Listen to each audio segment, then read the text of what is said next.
This is getting out of hand. Now there are two of them. Hello my friends and welcome back to Play or Display. I hope that you were not missing this camera angle because it always means we got something very special to look at. So over here we have the Star Wars Return of the Jedi 40th anniversary as indicated by a little stamp over here. JABBA the Hutt, which is a kind of tribute as you can tell by the box. So this is actually a Hasbro Pulse exclusive, so you can only get that online with the shop. I actually pre-ordered this alongside the Revenge of the Jedi Darth Vader. There was also the 3 Force Ghosts who I passed on, but for me, I was like, oh, I gotta have a JABBA the Hutt, right? He was released on 2 other occasions, once as a standard, I think part of that Black line from way back when, like one of the earliest Black Series things that they've ever done. Then I think he was also released as a San Diego Comic-Con, but that time he came with like a whole diorama and of course with Salacious Crumb over there. This time it's kind of in the middle between those two. Instead of just JABBA, then instead of having the entire diorama, he's got a little bit of that fixture with the hookah and then also Salacious Crumb to join him. And from what I've heard, Salacious Crumb might be molded or jointed differently, so I'm really curious to see what he's all about. But in terms of JABBA, I've never handled this guy before, for one.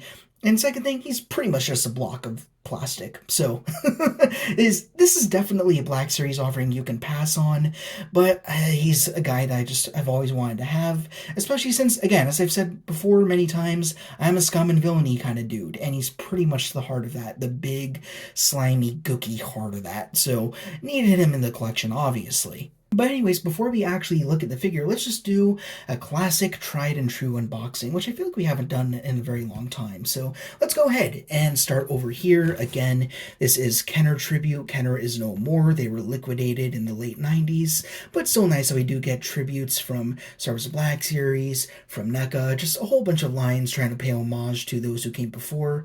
But yeah, very nice shot over here, very nostalgic. Over here we have 3 other offerings from the Black Series line. We have Luke, Gamorrean, and you also have Bib. I have all 3, well, at least a variant of Luke, but I have the other 2. Not included with this set, but you can get them separately, of course. Over here, we just kind of had a look at the JABBA with his hookah. Got that background display. We got Salacious Crumb over there. Going around to this side, we got the exact same picture, pretty much, just from a higher angle.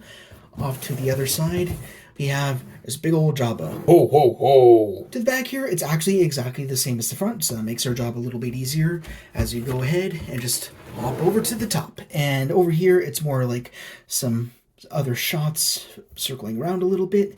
I have Salacious Crumb over there on that little edge, that, I don't know what you call it, like a fence. I'm really not sure how you describe it. We also have a closer up picture of that without JABBA. Looks like it's segmented right there, so that's how you clip everything together, along with this hookah. I think there's a more Star Wars-y term for it, but I don't have a Wikipedia on me right now, so you're just gonna have to work with me on that. And we also got JABBA with his mouth open, because he does have a mouth opening feature, which I've never tried out. Oh, but of course we're in my manners on the bottom. We have another different shot of JABBA, just ever so slightly varied, along with all the titles. We got the movie, the figure, got Star Wars Black Series, we got the line, and then down here we have our usual, I can't really pull in too much, but just take my word for it, he is there. We got our -3. Shut audience! Okay, now I've spun this box around a whole bunch of times, I don't actually know what is the front or what is the back anymore. But regardless, we got our good old friend Betsy over here. I'm sure you missed her, right? She missed you. Great deal, believe it or not. So let's go ahead, and I guess we'll just start with this side, just see where we are. Just a few little pieces of tape right there. Not too bad. I can't expect there's going to be a whole lot of McFarlane-style twist ties or anything, so it shouldn't be a hard box to open. It's pretty simple. Go ahead and flip that open. Big old chunk of cardboard over here. And it looks like this is in the green package style, so I don't expect we're going to have a lot of plastic. But we are going to have a lot of cardboard. Yeah, we got a little bit of that white twine that's biodegradable, so whatever, that's totally fine. But this is one of those cases where the whole Kenner thing, the whole Kenner tribute makes perfect sense with the green packaging, because back then they didn't really have any plastic to do much of the windowing anyways, so it kind of makes perfect sense thematically. So I guess we did open it to the back. Yeah, here's the front, and we got a body bag, a body bag, and a body bag. Yeah! Literally just gonna get Donnie Boy over here. We're just gonna clip them open, so there. Be careful not to hit the actual hut inside as well. Let's see. There, it looks like we got the bench. Got a little loose packaging over here. Go ahead and remove JABBA. Jeez, he is huge. We got another little bag over here. Get rid of that. And then we also have a little bit of a cardboard doodaddy. I can only assume this holds Salacious Crumb himself. I want to be sure not to stab the Kowakian in the box. I think that's a game that the children of Mos Eisley play, Kowakian in the box. Sounds like a gas. Love to play that one day. Yes, it is our Kowakian. And let's see, is he a little different? He might be the same. I do have the creature pack version of him, so we'll do a comparison, but it looks like he might be exactly alike. But, I mean, that's a cool thing about Kowakians. You can have as many as you want. They pretty much all look alike, except for Muck, of course, and especially Muck, who will come back later, but, you know. Anyways, here's our Kowakian for now. We'll do a comparison later. Here we have half of the banister. I'm just throwing out words now, but the half of it, it's actually really pretty. I like how shiny it is. But it looks like we go ahead and just clip that together. That actually kind of reminds me of Bionicle, and then henceforth goes a little mid-2000s tear rolling down my cheek. But there you go. Pop that together. Looks pretty solid. Got this bag over here. I think this is the hookah with the tank system. Actually, that is really nice looking. It looks very realistic. Oh, you gotta rip a little deeper into the bag, but then that's where you get the actual tubing and everything. I do actually have the original Kenner version, 3.75 inch scale version of JABBA with this whole set. That one actually had the platform to stand on, and this was instead just a black string instead of an acrylic tubing, so that's a nice change. But I assume in order to get everything in, you just slot this through the top like so, and then the tube should connect somewhere.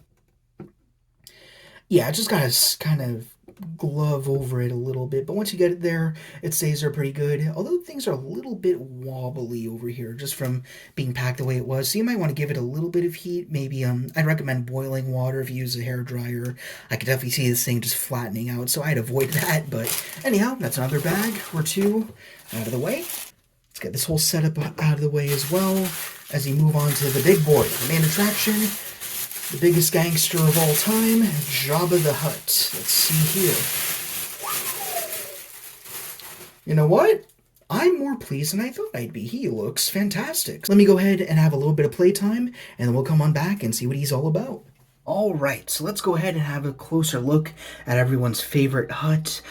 So of course, as I said, everything here is basically just a block of plastic with a few points of articulation, so we're just going to loop that in as well as we go through. But it's a pretty beautiful looking piece. I'd imagine that, of course, since this is a very limited articulation piece, they'd focus a lot more on the paint, and they absolutely did that. Although, there are a few spots that worry me a little bit. The first area being on the eyes over here, which are done very beautifully, but mine does have a little bit of slop right there, as you can see with the orange in the corner right there, so that's a little bit unfortunate, but I mean, from a distance, kind of disappears. And also, he's a pretty slimy dude, so that's not a huge deal either. Another thing I wanted to mention, not a big deal to me at all, but to others it might matter, he does have side eye. He is looking a little bit to the left, just a tad, so that's there, but then again, I mean, that's pretty much all the movement he has anyways in the movies, just his eyes, so I'm okay if he's kind of just looking around in one singular direction. I mean, he's a giant glorified puppet anyways, but that's not a big deal because he also does have a swivel, so if you need him to turn around a little bit, you can absolutely do that, although you're just going to have to ignore the fact that the yellow is going to mismatch with the green. If you put him a little too far over there, I don't think you'd want to do that. He looks kind of broken, but so that's first point of articulation. As for the arms and the mouth, those kind of are part of the same thing. So the arms, as you'll see, they can ratchet up and down, but whenever you do that, the mouth actually opens, which is kind of cool. On the original Kenner figure, I believe there was a trigger somewhere. I think it was one of the arms as well, but it instead made his tail waggle around. But as you can see, as beautiful as the tail is, it doesn't have any joints or articulation to speak of, which is good. I prefer there are no giant chunky joints in there. That way it's just more of a display piece, and then the rest of the sculpt isn't perverted by any big ball joints or anything, so I feel like that would just be distracting, so I'm totally okay with no joints being in the tail. But we do have more joints in the arms, and both of them move identically, so as I said, both of them move the mouth. And you see once you reach a certain point going down, it ratchets, then the mouth goes back up, and then you can just move it back up again if you like, if he's gesturing or pointing towards someone, or he's trying to punch somebody out very ill-fatedly, then you could do that. But yeah, the arms, they are on a pin with a hinge, so you can go out as well, so you can look a little more surprised. As for the elbows, they swivel and are also hinged. They don't hit 90, but I don't think anyone expects them to. As for the wrists, I think... Oh, this one hinges in and out, so that's pretty nice. So you get a little more gesturing there, a little more emotion. As for this one, I think it is the same. You also get in and out, although the hands are different. One is a little bit more clenched, and the other one's more open. So, yeah, I guess you get all the posing options you need with him. And the one other little detail I did want to mention, something that's easy to miss in the movie, that is if it ever is visible in the movie, is he does have his classic cartel tattoo right there, which I thought was a really nice looking detail. Now you got it in plain view right there, so I think that's very cool. Now let's go ahead and look at the back of the figure as well. I mean, this is probably an area where you're never going to look anyways, but you can actually make out some nice dark shading going around here, kind of cascading to the rest of the main body, if you can even call it a body at this point, let alone a torso. But you also see the rest of the back of the head, and you got some little muddy splotches, but overall it's just kind of a turd green, just when you had a bad day at the Mexican buffet. But that's another thing that worries me a little bit, though, to be honest, is the rubbery material that they use with the head. It looks great. It feels fantastic. I think it's a perfect choice for JABBA, especially since if you want that mouth feature, which is a lot of fun to play around with. But I'm not sure if it's going to degrade at all, how long it's going to last. So I think that's just a matter of keeping it in decent, average temperature conditions. Don't move the mouth around too much. Just treat it nicely, and I think it should last a good long time. If any of you own the previous releases of JABBA, since they all had the exact same feature, let us know in the comments how the head is doing, because I don't know how long this particular type of rubber lasts, if it crinkles a little bit, if it starts to flake off. But yeah, that's just something to keep in mind. Another thing I really like is the drool that we got right over there, looking really pasty and nasty, so that's perfect. Going around to the rest of the body, it looks like we got some suction cups over here, which is a really nice little extra detail. Off to the bottom, we got, oh, hey, okay, so we got a little bit of a C. And some other labels whose significance I wouldn't be able to tell you much about. But yeah, then it continues with that green and the yellow merging together quite beautifully. It's like a good example of airbrush work. I like it quite a bit. And yeah, that's pretty much it for JABBA. I mean, not a whole lot else to talk about. What you see is what you get. Not a whole ton of articulation. Pretty straightforward. Looking great. I don't really have an order going on here, so next let's look at his fence banister counter thing that he's got circling around him. This goes around him beautifully, just fine, no problem. Although I feel like you kind of need to get a third-party base for him, especially if you don't have that initial SDCC release. It would have been great if they just made one out of cardboard that was strong enough to hold him up. And maybe have a little piece of acrylic plastic underneath to support his weight. Just something like that. But unfortunately, we don't have that.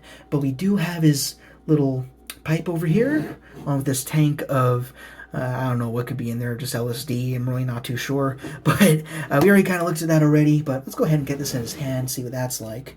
So we can get his arm up, and then get the pipe. Let's go ahead and push that on in. And yeah, that looks just fine. Getting it to his mouth, I suspect that won't be too difficult either. Let's move it up a little bit.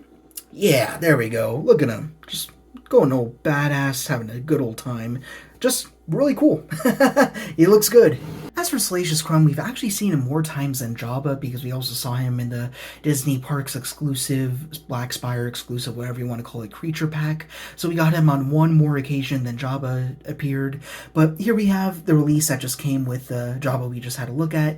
Then over here on the right, we actually have the Creature Pack version. So I just wanted to put these side by side. And the differences are actually pretty evident immediately. So as I'm looking at them, the paint is definitely different for one. I think the colors are definitely a lot brighter, I think nicer on this one over here from the Creature Pack. However, that for some reason the nose is painted halfway, which I never actually caught. But over here it looks like they went all the way up, so almost makes me want to repaint this guy over here now. But then again, they're like different quacky and monkey lizards. Maybe this is Salacious Crumb, this is just another one hanging from the trees, and he has a nose defect, I don't know. They're creatures in the wild, they can certainly vary, but yeah, there's the differences there. I just think brighter on the Creature Pack, a little bit more dull, perhaps more accurate over here on the Jabba release version that we have over here. You can see that the paint is definitely more different with the saturation. On the Jabba version, it's a little bit shiny, a little glossy for whatever reason. I don't know why they went that route. I guess there was kind of a shine to it. I'd have to watch the movie again. But over here on the Creature Pack version, it's more of a saturated orange that's not quite as metallic looking. I just find that very odd over here. But, I mean, I could pick and choose which one I want to display with the Jabba. For some reason, I'm preferring this one more. I don't know why, but really could go either way. Both of them are solid. And speaking of solid, so were the rumors true? Did they improve articulation? Did they change anything? They did not. I think these are exactly the same mold. I'm not seeing any new joints. I'm not seeing anything that's been repositioned. Everything here looks pretty much exactly the same aside from paint, so that's a little unfortunate. I was hoping that they'd at least remold him in the elbows or something just to change him up a little bit, but regardless, they still did a pretty good job on the paint overall. I guess this is kind of the definitive Crumb in terms of the face, but again, that hair throws me off just from that metallic shininess. We're not going to do articulation because we already reviewed the Creature Pack way back when in the early months of this channel's history if you want to check that out. But yeah, pretty much what you see is what you get, pretty standard, and it's a nice little add-on. We could just drop that right onto Jabba's tail and it'll look just fine. Here we are at size comparison, so we can compare him alongside some other scum and villainy from Return of the Jedi. Over here we have the very first release of Bib Fortuna. He was released a second time with less of that blueness going on in the face, but I'm not getting another one, so I'm just going to stick with this guy over here. That's totally fine. And then we also have the Return of the Jedi deluxe version of Boba Fett. He's a little bit repainted, so if he varies a tad, that's probably why. And looking at Jabba over here, he feels a little bit small, but I think that's simply on the fact that he doesn't have that platform under him that elevates him. I'm sure that's a big overcompensating ego thing, but whatever. Gangster's got a gangster, I guess. Here he is once again, this time with his greatest trophy, Han Solo in Carbonite. Then we also have a Gamorrean over here, because naturally you need at least two of them in order to flank him. Unfortunately, I do have two of them, so they'll be right alongside him, preparing to fail to guard him against Luke Skywalker. And then we also have Princess Leia in her Bausch disguise, because I don't think we're ever going to see her in her slave outfit ever again. I'm sure that many people are grieving over that. But anyways, we do also have, to cap things off, Star Wars The Black Series. Oh no, there goes everybody. There goes Crumb. But then, of course, everything has to end with Star Wars The Black Series. Mecha-Muck! Hey, quacky and monkey lizard, bounty hunter, looking for work? I'm just looking for some part-time. What do you think? Oh,